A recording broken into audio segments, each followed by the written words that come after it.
যাই হোক, সম্মানিত উপস্থিতি, ইতিমধ্যেই অনেক বক্তব্য হয়েছে। আসন্ন নির্বাচনকে ঘিরে দুটি প্রতিযোগিতা হয়েছে। একদিকে বিধান আন্দোলন ভাষা পরিষদ, অন্যদিকে শাহজাহান মোস্তফা পাটোয়ারি ফারুক আলম পরিষদ। এটি গণতন্ত্রের বিরোধী।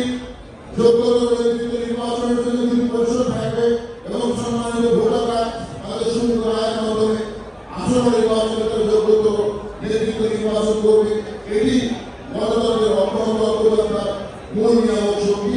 এটি আমরা সাধুবাদ জানাই। আমাদের এই নির্বাচনে ঘিরে আমাদের প্রতিপক্ষ সর্বস্ব আমাদের বিরুদ্ধে মিথ্যা আচরণ করে যাচ্ছে।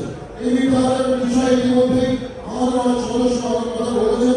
আমি আমাদের এই প্রচার অভিযানের শুরু থেকে আমি বলছিলাম, আমাদের বিরুদ্ধে যারা খারাপ কথা বলছে আমরা তাদের বিরুদ্ধে কোনো খারাপ কথা মিথ্যাচার করবো না।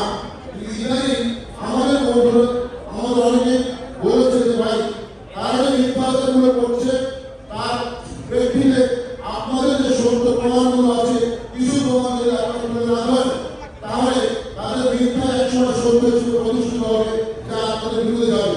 তারই প্রেক্ষিতে আমাদের এই আজকের সভায় এবং বিগত সভাগুলিতে আমাদের কয়েকজন সদস্য কিছু তথ্য উপস্থাপন করেছেন।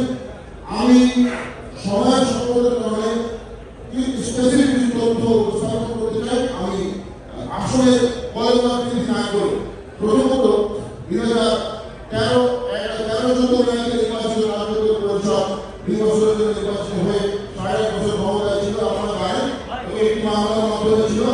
আমরা যারা এই অ্যাসোসিয়েশনের এই সাংগঠনিক রাজনীতিতে আমার প্রবেশ 2003 সালে এবং এই 2003 সাল থেকে আজ পর্যন্ত তখন আমাদের মূল্যবান ভোট নির্বাচিত হয়ে দায়িত্বে থেকে কাজ করেছি।